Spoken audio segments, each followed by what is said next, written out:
तो कहानी उस मोड़ पर है जहां राजा दशरथ पुत्र प्राप्ति के लिए बिल्कुल व्याकुल हो चुके हैं, बहुत चिंतित हैं। और ऐसे ही एक गहन चिंता के क्षण में उनके सबसे भरोसेमंद मंत्री सुमंत्र उनसे एकांत में मिलते हैं। वो कहते हैं कि वो एक प्राचीन कथा सुनाना चाहते हैं।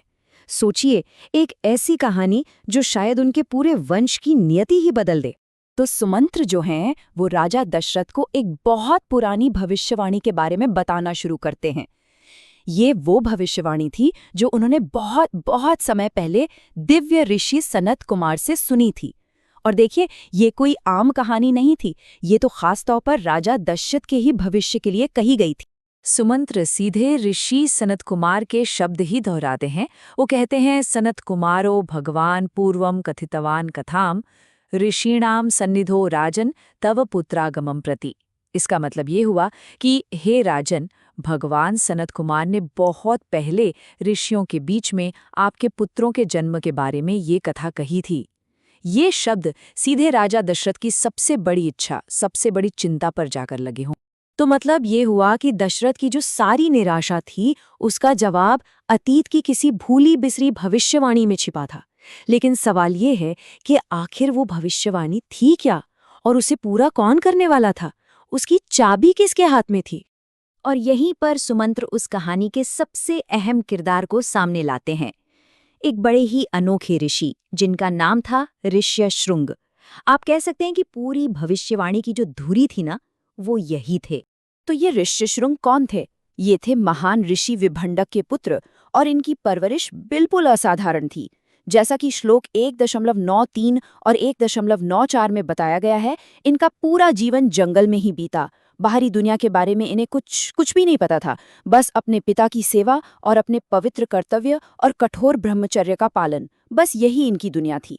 और उनका दुनिया से ये कटा होना, उनकी ये पवित्रता, यही आगे की कहानी के लिए सबसे जरूरी थी। अब ये भविष्यवाणी एक और मोड़ लेती है, हमें एक दूसरे राज्य में ले जाती है, अंग देश, जहाँ के राजा थे रोमपाद। और वो एक बहुत बड़ी मुसीबत में थे, एक ऐसी मुसीबत जिसे सुलझाना ऋष्यशृंग की किस्मत में लिखा था। और एक और दिलचस्प बात, ये जो राजा रोमपाद थे, वो दशरथ के बहुत अच्छे दोस्त थे। सुमंत्र सनत कुमार के शब्द आगे बताते हैं, तस्य व्यतिक्रमाद्राज्ञो भविष्यति सुदारुणा अनावृष्टिस्सु घोरावय सर्वभूत भयावहा। मतलब ये कि राजा रोमपाद के किसी अपराध की वजह से अंग देश में एक बहुत ही भयानक विनाशकारी सूखा पड़ेगा। ऐसा सूखा कि हर जीव डर जाएगा, कांप उठेगा। और ये कोई छोटा मोटा संकट नहीं था, 1-2 साल की बात नहीं थी, पूरे 12 साल तक चलने वाले सूखे की भविष्यवाणी हुई थी। अब सोचिए, ऐसी विनाशकारी हालत में राजा रोमपाद क्या करते? वो मजबूर हो गए अपने विद्वान ब्राह्मणों से कोई रास्ता पूछने के लिए, कोई भी रास्ता। तो पूरी तरह से निराशा में डूबे राजा रोमपाद ने अपने सलाहकारों से पूछा कि भाई, इस मुसीबत से कैसे निकलें? ये तो लगता है कोई देवीय प्रकोप है। और उन्होंने जो जवाब दिया, जो उपाय सुझाया, वो सच में किसी ने सोचा भी नहीं होगा। ब्राह्मणों ने एक बहुत ही साहसिक योजना सामने रखी, जैसा श्लोक 1, 9, 11 और 12 में बताया है।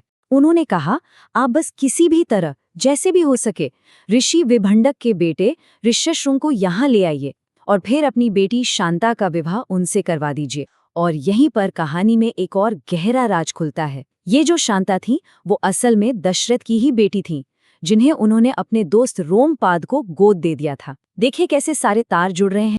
अब यहाँ मंत्रियों के लिए एक बहुत बड़ी मुश्किल खड़ी हो गई, जिसका जिक्र श्लोक 1.9.15 में है।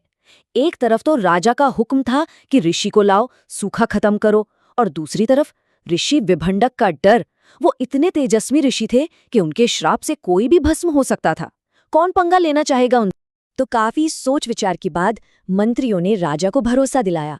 उन्होंने कहा कि हमारे पास एक ऐसी तरकीब है, एक ऐसी योजना है, जिससे हम ऋषि विभंडक को नाराज किए बिना ही ऋष्यशृंग को राज्य में ले आएंगे। ये बात श्लोक 1.9.16 में बताई गई है। और अब सुमंत्र अपनी कहानी के उस सबसे जरूरी हिस्से पर आते हैं, वो हिस्सा जिसका राजा दशरथ इतनी देर से इंतजार कर रहे थे, जो सीधा सीधा उनके वंश को आगे बढ़ाने से जुड़ा था। और बिल्कुल वैसा ही हुआ जैसा भविष्यवाणी में कहा गया था। सब कुछ सच हुआ। श्लोक 1.9.17 के मुताबिक ऋष्यशृंग को अंग देश लाया गया और उनके वहां कदम रखते ही आसमान से बारिश होने लगी, सूखा खत्म हो गया और राजा रोमपाद ने अपनी बेटी शांता की शादी उनसे कर दी। और फिर सुमंत्र ने भविष्यवाणी की, वो आखिरी सबसे जबरदस्त बात कही, ऋष्यशृंगस्तु जामाता पुत्रांस्तव विधास्यति सनत कुमार कथितमे तावद व्याहृतम मया। वही ऋष्यशृंग जो अब आपके दामाद हैं, वही आपके लिए पुत्रों का विधान करेंगे। सनत कुमार ने जो कुछ कहा था वो सब मैंने आपको बता दिया। पूरी भविष्यवाणी सुनने के बाद राजा दशरथ का दिल खुशी और उम्मीद से भर गया होगा, है ना? लेकिन उनके दिमाग में अब भी एक सवाल घूम रहा था, एक ऐसी उत्सुकता जिसे वो रोक नहीं पाए।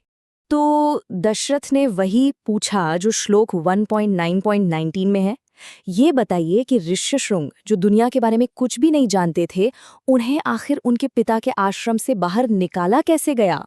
और यही सवाल कहानी में एक नया रहस्य पैदा कर देता है, ठीक वही एहसास जो राजा दशरथ को हुआ होगा। और यही सवाल हमें कहानी के अगले और भी ज्यादा रोमांचक हिस्से की तरफ ले जाता है।